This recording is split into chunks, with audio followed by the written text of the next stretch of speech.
안녕하세요. 부동산 개발업 현업 중인 위시리 씨입니다. 오늘 온 곳은 송파구입니다.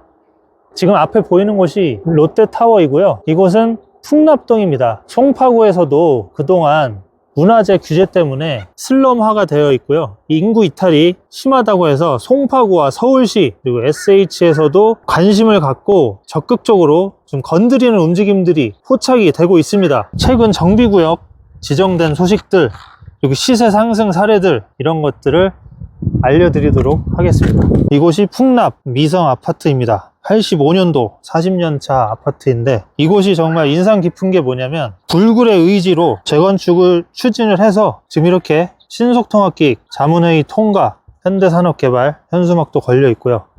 현대엔지니어링에서도 눈독을 들이고 있습니다.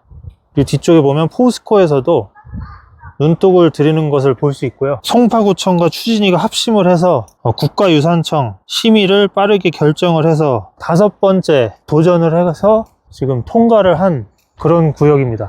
포기하지 않고 도전을 하면 국가유산청에서도 재건축 행위허가 조건부 가결을 24년도 7월에 해줬고, 그런 움직임들 때문에 21년 5월 42평이 14억 5천이었던 그런 전고점을 향해서 빠르게 가고 있습니다. 23년 10월에 13억이 찍혔고, 지금 25년 5월 19일자로 뒤에 보이시는 그 신속통합계획, 자문방식, 정비계획, 공람 공고가 돌고 있습니다. 여기도 임대를 33가구를 넣었고, 유의미한 사례가 뭐냐면 국가유산청에서 이제 안각 규정을 고수하지 않고 유연하게 심의를 하기 시작했다. 풍납 미성이 신호탄을 쏘게 됐습니다. 지금 11층 아파트 이렇게 보이는데 이제 12층에서 최고 23층 가구로 재건축을 준비를 하고 있고, 167% 용적률에서 250% 용적률, 275가구에서 413가구로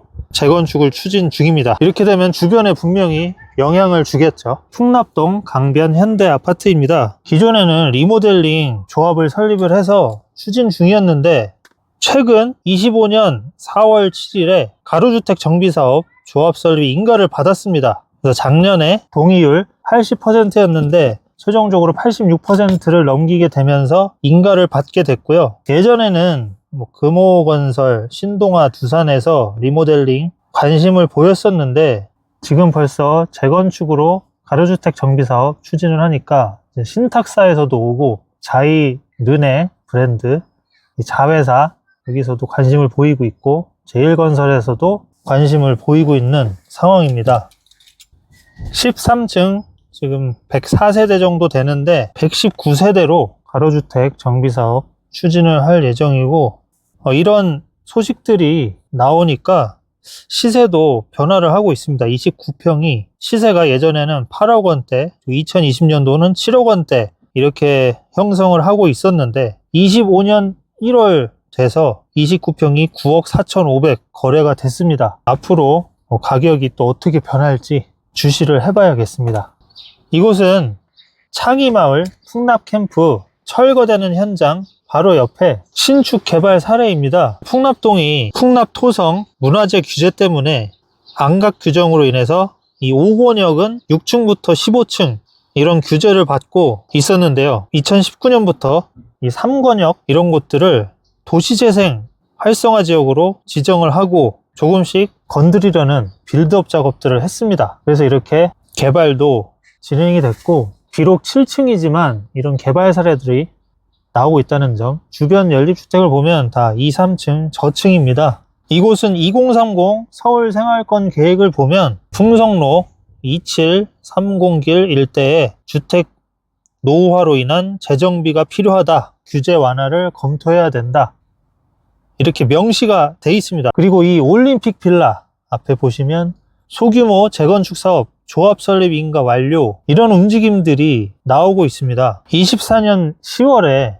조합 설립 인가가 났는데 원래 2억 8천대이던 매물들이 24년 10월 4억 2천, 무려 1억 4천이나 시세 상승이 나왔습니다. 이런 움직임들이 얼마나 중요한지 알 수 있고, 도시 계획에 의해서 이렇게 규제가 완화가 되고 있다, 이런 점들을 유심히 살펴봐야겠습니다.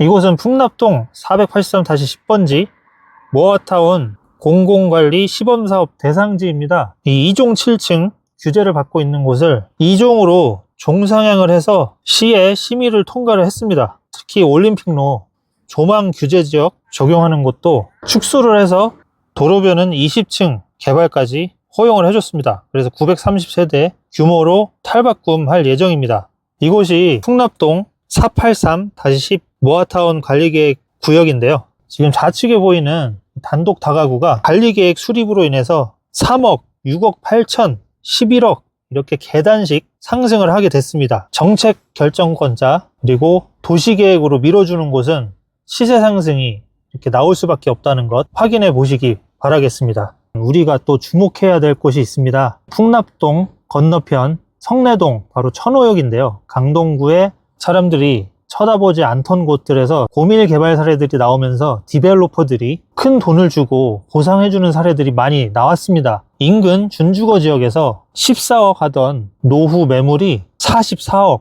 그러니까 6년 만에 30억 상승하는 사례가 나왔습니다. 그래서 아파트만 꼭 고집할 것이 아니라 이 위시리치 채널을 통해서 시야를 더 넓게 가져가 보시기 바라겠습니다. 물론 도시계획을 근거로 저런 개발이 가능해지는 것이기 때문에 궁금하신 점은 고정 링크를 통해서 확인해 보시기 바라겠습니다. 이곳은 풍납동 건너편 천호역 해링턴 플레이스 청년주택 완료 현장입니다. 이렇게 입지적으로는 대중에게 별로 알려져 있는 곳은 아니지만 이렇게 개발이 되면서 풍납동, 천호동 변화를 하고 있다. 도시계획을 통해서 이런 가성비 있는 시세 상승 사례들 지속적으로 확인을 해보시기 바랍니다. 구독과 좋아요는 영상 제작에 큰 힘이 됩니다. 감사합니다.